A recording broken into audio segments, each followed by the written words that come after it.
পেছিনু আপনা ভুলিয়া তোমার চরণে দিব হৃদয় খুলি। ঘরে বাইরে নতুন একটা ব্লগে তোমাদের সকলকে স্বাগত জানাই। নিশ্চয়ই তোমরা খুব ভালো আছো। আমি এখন যাচ্ছি হচ্ছে আমার কাকার বাড়িতে। মানে একদম সময় করতে পারিনি, কোনো কাজ করবার, ঘরের অনেক কাজ ছিল, কিচ্ছু করতে পারিনি। একটু ছাদের কাজকর্ম করছিলাম, সেগুলো করতে করতে বেলা হয়ে গেছে। নটুকে খাইয়েটাই এখন যাচ্ছি। আমার ব্লাউজটা একটু সেলাই করলে হতো, সেটাও করতে পারিনি। তো এখন মানে কেনাকাটাও করতে যেতে পারিনি, কালকেও যেতে পারলাম না, আর আজকেও এখন পর্যন্ত যেতে পারিনি। দোকানপাট বন্ধ হয়ে গেলে ভীষণ মুশকিলে পড়বো। এখন যাব হচ্ছে হিনমটর বাজারে, সেখান হয়ে তারপর কাকার বাড়িতে যাব। সেখানে গিয়ে আর ব্লগ করবো না। তো চলো, অনেকটা বেলা হয়ে গেছে। তোমাদের দাদাও রেডি হয়ে গেছে। ওই এখন দেখো পাক্কা 1টা বাজে। না এত দুধকা দাও না, আরো হালকা। হ্যাঁ এই তো হালকা, এটা অতটা ঠান্ডা হয় না। এই দুটো নিলাম। বোনের কুর্তি, কাকিমার শাড়ি। কাকার বাড়ি থেকে এখন বোনের বাড়িতে এসেছি। বোনের কি কারণে এসেছি সেটা দেখা। বোনের জুতোটা গেছে ছিঁড়ে, মানে একটা দারুণ হ্যাক তোমাদের শেখাবো। হ্যাঁ, তো বোনের জুতো গেছে ছিঁড়ে, আবার অটোটোও পাচ্ছিল না, সেই জন্য ওকে একবারে এখানে দিয়ে তারপর যাচ্ছি। জুতোর মধ্যে একটু দেখা, একটু কিরকম ভাবে বলছে আর দেখাস না। না এরকম তো অনেকেরই হতে পারে। এটা হ্যাঁ, এটা অ্যাক্সিডেন্ট, এটা হতেই পারে। তো কি করেছে আমার আর বোনেরা কি সুন্দর একটা বুদ্ধি দিল, যে গার্ডার বেঁধে তারপরে মানে সামনেটা পেস্টিংটা খুলে গেছে, গার্ডারটা বেঁধে তারপরে ওকে দিল। তো যেটা চল আমরা বাইকে যাচ্ছি যখন, তোকে পৌঁছেই দিই বলে ওর বাড়িতে এসে। আর ওরা বাড়িতে নতুন সদস্য, তোমাদের একটু দেখাবো এসছি যখন।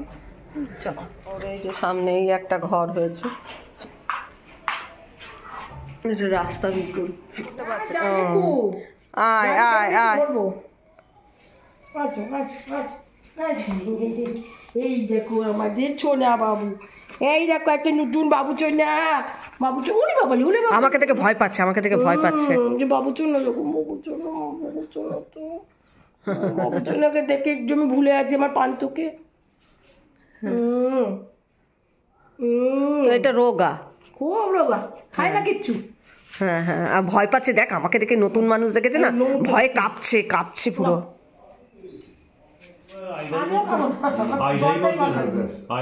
বিস্কুট খাবে না, ও খাবে বলছে একটা খা। কাকা আমি খাবো। ও বুঝে করছে। আমার বোনের শাশুড়ির এত গুণ ছিল, মানে বলে বোঝাতে পারবো না। মানে খুব গুণী মানুষ, যে আমি রান্না, তোমাদের এর আগের ব্লগে আমি বলেছি যে রান্না করতে ভীষণ ভালোবাসতেন। আর মানে আমার সঙ্গে রান্নার খুব গল্প হতো, কি রান্নায় কোন ফোড়ন দিলে খুব ভালো হবে, কিরম ভাবে কাটতে হবে, খুব মানে আমার সঙ্গে এই নিয়ে আলোচনা হতো, খুব ভালোবাসতো। তোর মুখে শোনো। আর আমার বিয়ে করে আসার পর আমার মা শাশুড়ি আমাকে সেলাই করতে বসে বসে সারাদিন। বৌমাকে বিবাহবার্ষিকী, 1 বছর বিবাহবার্ষিকীতে এই শাড়িটা পরাবো। নতুন বিয়ের পর নিজে হাতে কাঁথা স্টিচটা করেছিলেন, কিন্তু বিবাহবার্ষিকীতে পরিয়েছিল। এই যে আমি এসে দেখতাম, আমাকে দেখাতো, শঙ্করী দেখো এতটা হয়েছে, এটা হচ্ছে আঁচল। আর হ্যাঁ, কিন্তু খুব দুর্ভাগ্যজনক কথা, ওর বাড়িতে উই পোকাতে কাপড়টা মানে এখানে উই পোকায় খেয়ে ফেলেছে। কিন্তু বাড়িতে পুষবে, খেতে দেবে না, কি করবে? তো এইটা হচ্ছে আঁচল। মানে ভীষণ সুন্দর, দেখো বুঝতেই পারিনি কবে।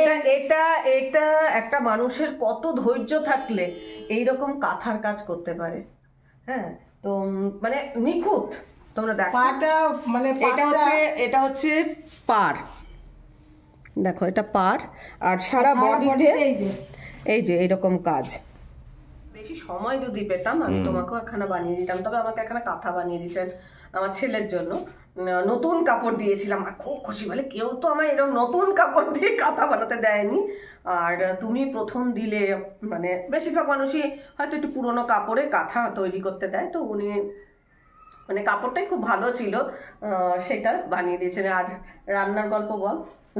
শীষ পালঙের তরকারি করতে গিয়ে কালকে পালঙের তরকারি এত ভালো করতো আমার শাশুড়ি, আর দিদি আসলে বসে শুদ্ধ কি দিতে হবে কি করতে হবে, কিন্তু বৌমা কোনোদিন শুনতো না তো ভালো করে।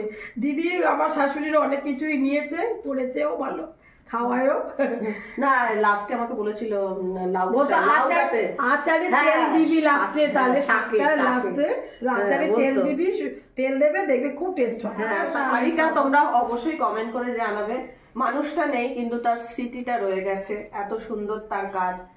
হয়তো মানে উই পোকা একটু খেয়ে ফেলেছে, কিন্তু এমন জায়গায় খেলো পুরো আঁচলটার মধ্যে। এর আগেও একবার বলেছিলাম একদিন একটু দেখাস তো মাসিমার কাজটা, যেটা মানে খুব ভালো লাগতো। মানে আসলে সন্ধ্যেবেলায়, না সন্ধ্যেবেলায় ওনার কাজই ছিল সুসুতো নিয়ে বসা। কি বলতো আমি না এলে বাবা শঙ্করী তো আসছে না, কিছু হয়েছে বোধহয়, রাগটা করলো নাকি মামুনি, শঙ্করী আসছে না তো। আসলে কি বলতো, বয়স হয়ে গেলে না কেউ আসলে গল্প করলে ভালো লাগে, আর আমি তো গল্প করবার ওস্তাদ, এসে বক বক করতাম, যার জন্য মানে ভালো লাগতো। আর না এলেই ওরকম করতো, বেশমশাই করতো, আর মাসিমা তো খুবই গল্প করতেন। এখন ওই 7:30 মতো বাজে, তো অনেকক্ষণ আগেই চলে এসেছি, ওই 5:30 পৌনে 6টার মধ্যে চলে এসেছি। নটু একা একা ছিল তো, নাহলে বোন বলছিল যে বোনের বাড়িতে খেয়ে আসে। আর আজকে সত্যি কথা বলতে কি, আজকে খাওয়ারও ইচ্ছা ঘটনাটা, মানে জুতো ছেঁড়ার যে ঘটনাটা, এইটা হওয়ার পর না মানে একটা নিজের জীবনের একটা ঘটনা মনে পড়ে গেল, সেটা আর কি মনে হচ্ছে তোমাদের সাথে একটু শেয়ার করি। যখন আমার মানে খুব অল্প বয়স ছিল, আমার কর্তার সাথে আর কি জানোই আমাদের ভালোবাসা করেই বিয়ে, তো আমি ওর সাথে বেরিয়েছি। আর সেই দিন প্রথম আর কি আমার গ্রামের বাড়ি থেকে আমার নকাকার ছেলে সতীনাথ এসছে। তো আমি সতীনাথ ও তিনজনেই হাঁটতে হাঁটতে গল্প করতে করতে যাচ্ছি। তো আমি একটা জুতো পরেছিলাম, জুতোটা ফুট থেকে কেনা ছিল, আর জুতোটা খুব বেশি হলো তখনকার দিনে 20 টাকা এরকম, 20 টাকা কি 30 টাকা এরকম দাম ছিল। তো মানে সম্ভবত এর চেয়ে বেশি নয়। তো এবার জুতোটা হয়তো 2-3 দিনই পরেছি, এবার সোলটা খুলে গেছে মানে ফাঁক হয়ে গেছে, মানে দুটো আলাদা হয়ে গেছে। এটা মানে একটা ধরো পাটা উঁচু হচ্ছে আর একটা পা নিচু হচ্ছে, মানে শুধু উপরটুকু রয়েছে, নিচটুকু নেই, মানে একটা পা আছে আর একটা পায়ের এরকম অবস্থা। তো আশেপাশে কোনো মুচিও নেই যে সেলাই করে নেবো বা কিছু। এবার জুতোটা মানে প্রথম দাওরের সাথে দেখা হয়েছে, এটা লজ্জাও করছে, খুব লজ্জা করছে, মানে ওর সামনে জুতোটা ছিঁড়ে গেল। হ্যাঁ, ওর সামনেও তখন আমার লজ্জা করছে, আর দেওরের সামনে তো আরও লজ্জা করছে, মানে ও দেখছে বৌদির সাথে প্রথম দেখা, মানে তার জুতোটা ছিঁড়ে গেছে। তো এবার আমার দেওরও খুঁজছে কি দিয়ে জুতোটা ঠিক করা যায়, আবার ও খুঁজছে কি দিয়ে জুতোটা ঠিক করে, না সেফটি পিন আছে না কিছু আছে, মানে জুতোটা কী করে ঠিক করব ভেবে পাচ্ছি না। তখন আমার কর্তা কী করছে, একটা খড় নিয়ে এসছে, আশেপাশে কিছুই পাচ্ছে না, একটা খড় নিয়ে এসছে, তো খড় দিয়ে জুতোটাকে বাঁধবার চেষ্টা করছে। তারপরে যা হোক মানে সোলটাকে হাতে নিয়ে জুতোটাকে কোনো রকমে, মানে কি বলবো, সেই হাতে করে জুতো নিয়ে আসার মতোই খড়টা কোনো রকমে জুতোর মধ্যে বেঁধে টেঁধে তারপরে ওটাকে আমি পরে কোনো গতিকে বাড়িতে এসেছি। মানে আমি খুব লজ্জায় পড়েছিলাম। আর সত্যি কথা বলতে কি, মানে প্রথম দাওরের সাথে দেখা, সে দেখছে যে মানে জুতোর সোল খুলে চলে গেছে, আর ওরা দুজনেই আর কি মানে আমার জুতোটা নিয়ে ব্যস্ত। কী করবো, আমার মানে এই ঘটনাটা আমার মানে আমি আজও ভুলতে পারি না। হয়তো আজকের দিনে দাঁড়িয়ে আমি এই কথাটা মানে খুব মজার ছলে বলছি, কিন্তু সেই মুহূর্তটা কিন্তু আমার মজা লাগেনি, সেই মুহূর্তটা আমার খুব খারাপ লাগছে। এটা মানে ভীষণ রকম লজ্জা, মানে জুতো খুলে খালি পায়ে চলে আসবো, বা একটা জুতো আছে বা আরেকটা জুতো হাতে করে নিয়ে আসবো, এটাও আমার মানে ভীষণ মানে লজ্জা করছিল। আজকে হচ্ছে রবিবার, সকাল সকাল আমি বেরিয়ে পড়েছি, যাচ্ছি হচ্ছে মর্নিং ওয়াক করতে। অ্যাকচুয়াল মর্নিং ওয়াক করতে না, বন্ধুদের সাথে আড্ডা দিতে। তো সকালবেলা একটু মনটা ফ্রেশ হবে, আড্ডা দিতে যাচ্ছি। কে কে যাচ্ছি কি মোটামুটি তোমরা বুঝেই গেছো, যারা আমার ব্লগ দেখো তারা জানো যে মর্নিং ওয়াকে মানে আমরা কে কে যাই। নটু টয়লেট করতে বেরিয়েছে, তো আমরা সব বিয়ে মাঠে মিট করব, তারপরে আমরা সব দল বেঁধে বিড়লার দিকে যাব। আর ওখানে গিয়ে তারপরে হাঁটার সাথে গল্প, এই আর কি। তো চলো দেখতে থাকো ব্লগটা, ভালো লাগবে। আর কালকে থেকে ব্লগটা কন্টিনিউ করছি। আর নটু তো নটু এদিকে আয়।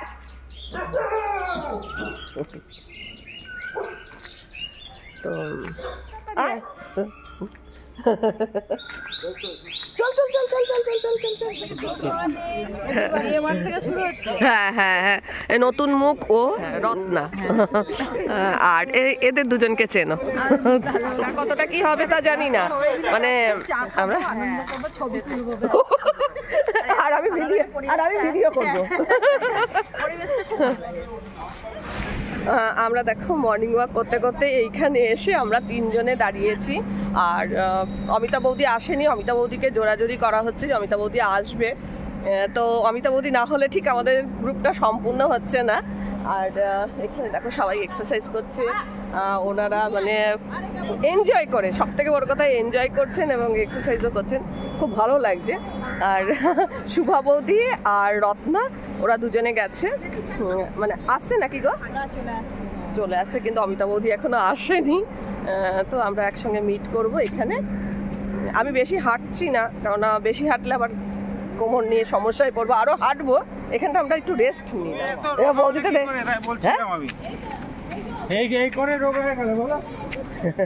বলছি বৌদিকে তো আমরা বললাম যে আসার জন্য, আসবে বললো।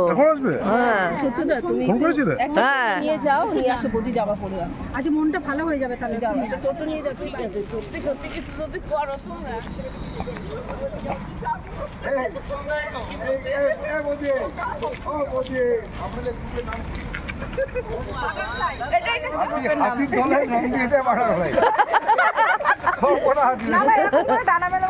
হ্যাঁ সবাই ডানা মেলে ওড়ার মতোই বয়স। না না, আমি সুন্দর আছি বাটারফ্লাইয়ের মতো।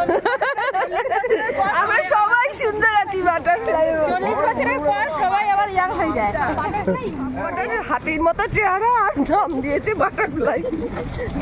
আমরা সব উড়ে উড়ে বেড়াবো। এই জায়গাটা দিয়ে হাঁটতে খুব ভালো লাগে। শেষমেশ অমিতা বৌদিকে নিয়ে আসা হলো, আমরা খানিকক্ষণ অপেক্ষা করলাম, করে তারপর অমিতা বৌদিকে আনা হলো। তো দল বেঁধে চলেছি আমরা, মানে হাঁটতে হাঁটতে মর্নিং ওয়াকের সাথে। আর গল্প, অজস্র গল্প। এইটা কিন্তু এখনো খোলা আছে হিন্দমটরে। হ্যাঁ, তো এটা হিন্দমটর, যারা কারখানাটা দেখেছো আশেপাশে থাকো তারা তো জানোই, কিন্তু এই জায়গাটা এখনো খোলা আছে। এখানে বোধহয় রেলের ওয়াগান টোয়াগান কিছু একটু তৈরি হয়।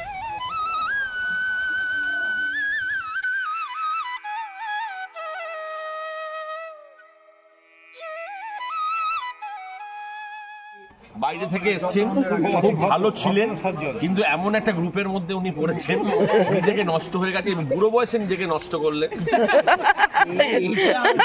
বুড়ো বয়সে নিজেকে নষ্ট করলেন। মানে মাটির আকার ছিল, যেখানে যে পাত্রে থাকবে সেই পাত্রে, কিন্তু লোকটা নিজে এখন নষ্ট হয়ে গেছে।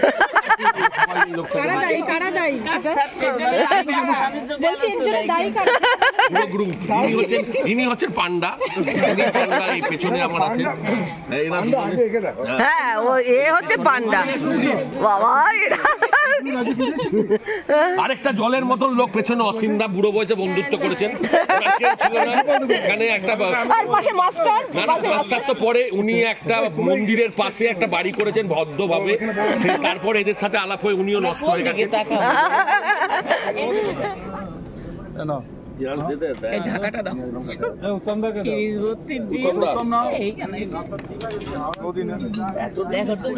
দুধ চা খায়। আমরা এখন ডিম সেদ্ধ খাচ্ছি, এরপর চা খাবো। মানে আমাদের এটা কিন্তু এরা প্রতি রোববারই করে, কিন্তু আমরা প্রথম এলাম, মানে আমি প্রথম এলাম। আর মেয়েরা প্রথম, আর ছেলেরা কিন্তু মানে প্রত্যেক রোববার এই টিফিন করে, আসে ডিম খায় এবং তারপর দুধ চা খায়। আজকে সেই সর্বনাশটা এরা বৌদি ধরে করছে।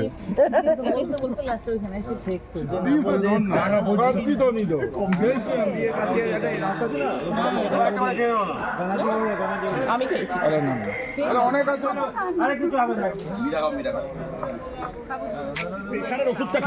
বাদিক পড়তো না, বাদিক পড়তো বাদিক কেন পড়তো না, হতোই এ ডিম খেতে পারেনি। টেস্টও হেভি, হ্যাঁ, কালার না টেস্টও হেভি। দারুণ চাটা, দারুণ। মানে আজকে মানে দারুণ এনজয় করছি। মর্নিং ওয়াক কতটুকু করেছি, হাঁটা কতটুকু হয়েছে তা জানি না, জানো না কেন পরিষ্কার জন্য একদম হয়নি, একদম হয়নি, একদম হয়নি। কিন্তু না এতটা হাঁটলাম, একদম হাঁটি না, সেখানে কিছুটা হেঁটেছি, কিন্তু মানে এনজয়টা একেবারে 100 গুণ করলাম। এটারও দরকার আছে। আজকে আপনার ব্রেকফাস্ট কি বাড়িতে? আমাদের ব্রেকফাস্ট হচ্ছে আমি খাবো হচ্ছে 4টে লুচি আর আলুর তরকারি, সাদা আলুর তরকারি, কালো জিরে লঙ্কাটা এরকম ভাবে উঠে থাকে। এরপরে উনি এক্সপেক্ট করেন ওনার ওজন কমবে।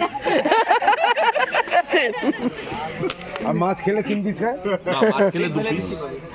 না আমি এখন না আমি পুরো সপ্তাহটা যেহেতু ব্যাঙ্গালোরে ছিলাম, আমি এখন কম্পেনসেট করছি আর এইখানে করে কাটছি যাতে আমার 1 সপ্তাহের কোটাটা কমপ্লিট। আচ্ছা মানে আমি তো 7 দিন খেতে পারি, 7 দিন খেতে পারিনি, সেটা অর্ধেক অর্ধেক করে পূরণ করে নিচ্ছে। মোটর টিকিট কাউন্টার, আমরা তার ব্যাক সাইডে বসে আছি। এখানে একটা চায়ের দোকান আর এখানে কারখানা।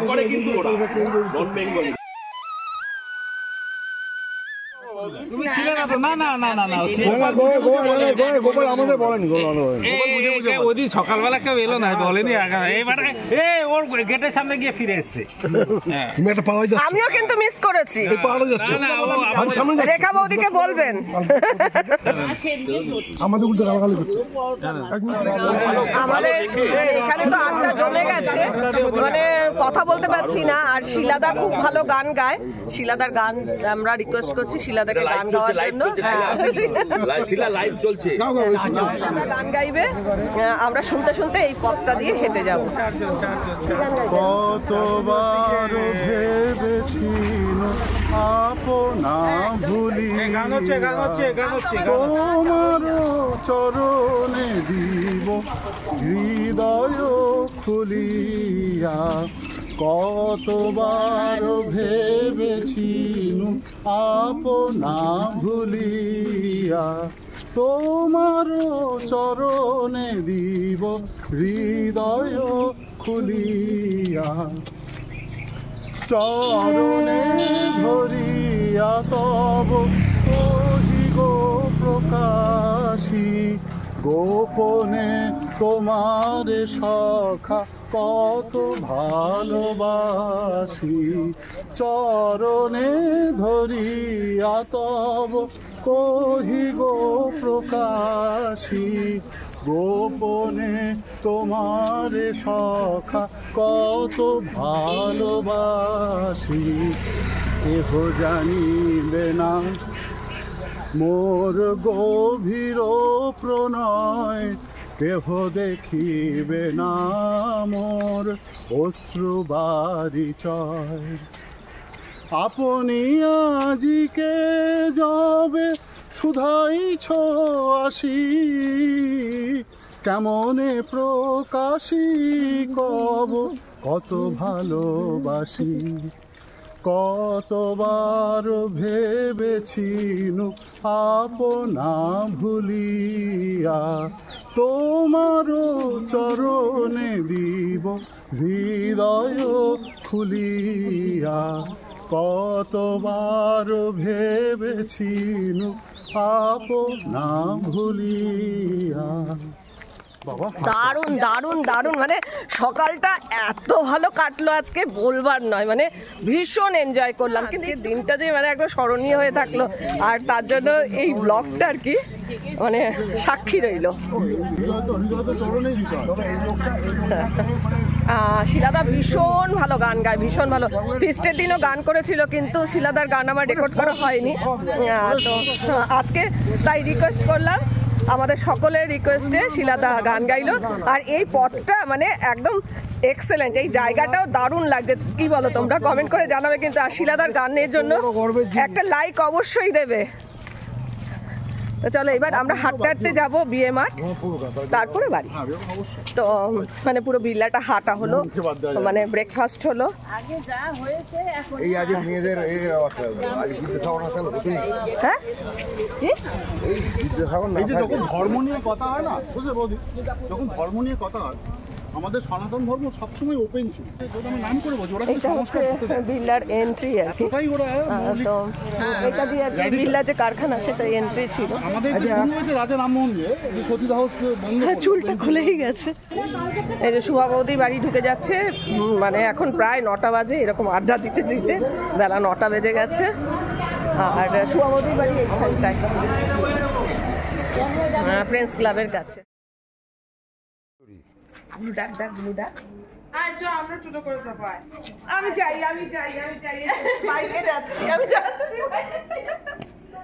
আচ্ছা ঘরে যা যা। আচ্ছা আমি ছোট করে ঘুরতে নিয়ে যাবো। আচ্ছা না হবে না, বুলু ডাকলে হবে। আমি যাচ্ছি, আমি বাইকে যাচ্ছি। কোনটা বেশি ভালো? বুলুর সাথে যা। আমি নিয়ে যাবো। এই যে টোটো, ওই টোটো করে নিয়ে যাবো। ব্লু ডাক ব্লু ডাক। আচ্ছা আমরা ছোট করে যাবো। আমি যাই বাইকে যাচ্ছি, আমি যাচ্ছি। একটু কান্না শুরু করে দেবে এখন। যাবি আচ্ছা চল। একা বসেছে তো, হ্যাঁ দেখো বসেছে। মা পড়ার ভয় আছে, ভাবছেন না কিন্তু।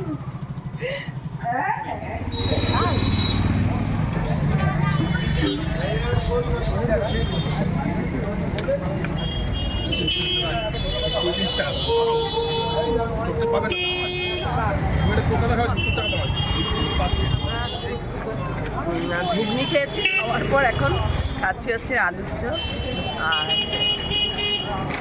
পেঁয়াজ। পাশেই দোকান, তোমারটা ঠোকাটা বড় আছে। সন্ধ্যাবেলা আমার কথা বলছে যে একটু খিদে পাচ্ছে, চলো একটু বাইরে বেরোই, কিছু খেয়ে আসি। তো মানে খুচখাচ খাবারই খাবো এরকম প্ল্যান করেই বেরিয়েছি। আর কিছু কাজ নিয়েই বেরিয়েছিলাম, সেই কাজটা অল্প একটু হলো, বাকিটা হলো না। আজকে রান্নাবান্না কিছু তোমাদের সাথে শেয়ার করলাম না, আজকে দিনটা খালি এই বাইরে ঘুরে দিনটা কাটিয়ে দিলাম। মানে তোমাদের সাথে এইটুকুই শেয়ার করলাম। ঘর সংসারের কাজ তো ছিলই, কিন্তু সেটার মানে ক্যামেরা ধরিনি, ভেবেছিলাম সকালবেলায় ব্লগটা শেষ করে দেবো। তারপরে আবার বিকেলবেলা বেরোলাম সেহেতু মনে হলো না আবার একটুখানি ক্যামেরা ধরা যাক। আর কালকে আমার একটা স্পেশাল ডে, দেখি তোমরা গেস করো আর কমেন্ট বক্সে কমেন্ট করে জানিও তোমরা কি মানে গেস করছো, সেটা আর কি আমি দেখি। আর কালকের ব্লগটা একটু স্পেশাল, তো তোমরা কালকের ব্লগটার জন্য অপেক্ষা করো। কালকে একটু আমরা বাইরে বেরোবো, একটু অন্যরকম ব্যাপার। যাই হোক, সেটার জন্য কিছু সারপ্রাইজ থাক, আজকে আর কিছু বলছি না, কালকেই তোমরা দেখতে পাবে ব্লগটা। আর যাই হোক না কেন, অনেক ভালোবাসা দিও। ব্লগটা আর বাড়াবো না, ব্লগটা আজকে এখানেই শেষ করছি। ব্লগটা দেখে ভালো লাগলে অবশ্যই একটা লাইক দিও, প্রচুর শেয়ার করো। আমার চ্যানেলটা ভালো লাগলে অবশ্যই সাবস্ক্রাইব করে নিও। আজকের পর্বটা আমি এখানেই শেষ করছি, দেখা হবে নতুন একটা পর্ব নিয়ে, নতুন কিছু নিয়ে। ততক্ষণের জন্য টাটা।